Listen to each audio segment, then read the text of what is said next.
ಇಷ್ಟಕ್ಕೂ ನಿಮ್ನ ಕರೆದವ್ರು ಯಾರು ಇಲ್ಲಿಗೆ? ಈ ಮಹಾತಾಯಿ.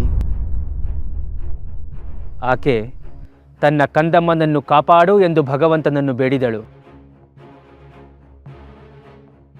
ಅವನ ಆಜ್ಞೆಯನ್ನು ಧರಿಸಿ ನಾವಿಲ್ಲಿಗೆ ಬಂದೆವು. ಅಂದ್ರೆ ತಾವೇ ದೇವ್ರ? ಕರೆದ ತಕ್ಷಣ ಬರೋದಕ್ಕೆ? ಕಷ್ಟದಲ್ಲಿರುವವರಿಗೆ ಸಹಾಯ ಮಾಡಲು ಬರುವ ಪ್ರತಿಯೊಬ್ಬರೂ ಆ ಭಗವಂತನ ಅಂಶವುಳ್ಳವರೇ.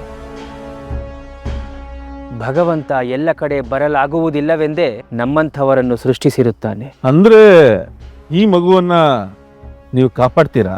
ಖಂಡಿತ. ಕಾಪಾಡೋಕೆ ನಿಮ್ಮ ಬಳಿ ಏನಿದೆ?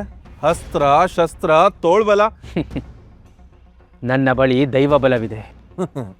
ನಿಮ್ಮ ದೈವ ಬಲ ಈ ಮಗುನ ಹೇಗ್ ಕಾಪಾಡುತ್ತೆ ನೋಡೇ ಬಿಡೋಣ.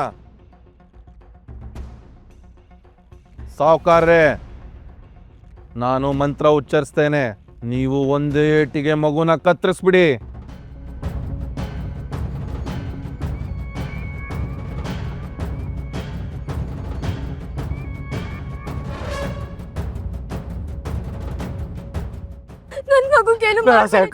ನನ್ನ ಮಗುಗೇನು ಮಾಡ್ಬೇಡಿ.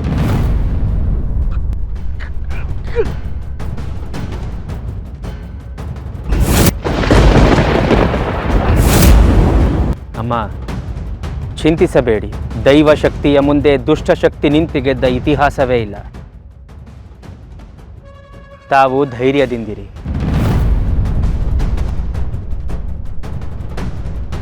ನಿಮ್ಮ ಪ್ರಯೋಗವನ್ನು ಮುಂದುವರಿಸಿ ತಂತ್ರಿಗಳೇ. ಅಗ್ನಿಸಪ್ತಂ ವಾಚಂಬರಂ ದದಾತ್ಯಗ್ನಿರ್ವೀರಂ ಶ್ರುತ್ಯಂ ಕರ್ಮನಿಷ್ಠಾಂ. ಅಗ್ನಿಸಪ್ತಂ ವಾಚಂಬರಂ ದದಾತ್ಯಗ್ನಿರ್ವೀರ್ಯಂ ಕರ್ಮಂ ಶ್ರುತ್ವಂ ಕರ್ಮನಿಷ್ಠಾಂ. ಅಗ್ನಿಸಪ್ತಂ ವಾಚಂಬರಂ ದದಾತ್ಯಗ್ನಿರ್ವೀರ್ಯಂ ಶ್ರುತ್ಯಂ ಕರ್ಮನಿಷ್ಠಾಂ.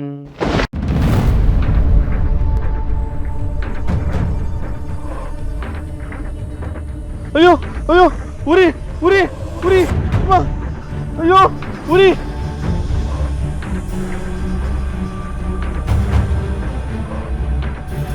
ಉರಿ ಗುರುಗಳೇ, ತಪ್ಪಾಯ್ತು ಗುರುಗಳೇ, ತಪ್ಪಾಯ್ತು. ಈಗ ನಿಮಗೆ ಜೀವದ ಬೆಲೆ ಅರ್ಥವಾಯಿತೆ ಮಂತ್ರವಾದಿಗಳೇ. ನಿಮ್ಮ ದುರಾಸೆಗೋಸ್ಕರ ಒಂದು ಹಸುಗೂಸನ್ನು ಬಲಿ ಕೊಡಲು ಹೊರಟಿರಲ್ಲ, ನಿಮಗೆ ಆಗ ಜೀವದ ಬೆಲೆ ತಿಳಿಲಿಲ್ವೇ? ನನ್ನಿಂದ ಮಹಾಪರಾಧವಾಯ್ತು, ದಯಮಾಡಿ ಕ್ಷಮಿಸಿ ಗುರುಗಳೇ. ಈ ದೇಹದ ಉರಿಯನ್ನ ಕಡಿಮೆ ಮಾಡಿ ಗುರುಗಳೇ. ನೀವು ಹೇಳ್ದಾಗ ಕೇಳ್ತೀನಿ. ಈ ಕ್ಷುದ್ರ ವಿದ್ಯೆಯನ್ನ ಇವತ್ತೇ ತ್ಯಜಿಸ್ಬಿಡ್ತೀನಿ. ಯಾವ ವಿದ್ಯೆಯನ್ನು ತ್ಯಜಿಸುವ ಅಗತ್ಯವಿಲ್ಲ ಮಂತ್ರವಾದಿಗಳೇ. ಮನುಷ್ಯನಲ್ಲಿ ಹೇಗೆ ಒಳಿತು ಕೆಡಕುಗಳಿರುತ್ತವೋ ಹಾಗೆ ವಿದ್ಯೆಯಲ್ಲೂ ಉಪಯೋಗ ಮತ್ತು ದುರುಪಯೋಗಗಳಿರುತ್ತವೆ. ನಾವು ಯಾವುದನ್ನು ಆಯ್ಕೆ ಮಾಡಿಕೊಳ್ಳುತ್ತೇವೆ ಎಂಬುದು ಬಹಳ ಮುಖ್ಯ. ಇನ್ನೆಂದು ಈ ವಿದ್ಯೆನ ದುರುಪಯೋಗ ಮಾಡಿಕೊಳ್ಳಲ್ಲ ಗುರುಗಳೇ. ವಾಮ ಮಾರ್ಗವನ್ನು ತ್ಯಜಿಸಿ ಸನ್ಮಾರ್ಗದಲ್ಲಿ ನಡೀತೀನಿ. ದಯಮಾಡಿ ನನ್ನ ದೇಹದ ಉರಿಯನ್ನು ಕ್ಷಮನ ಮಾಡಿ.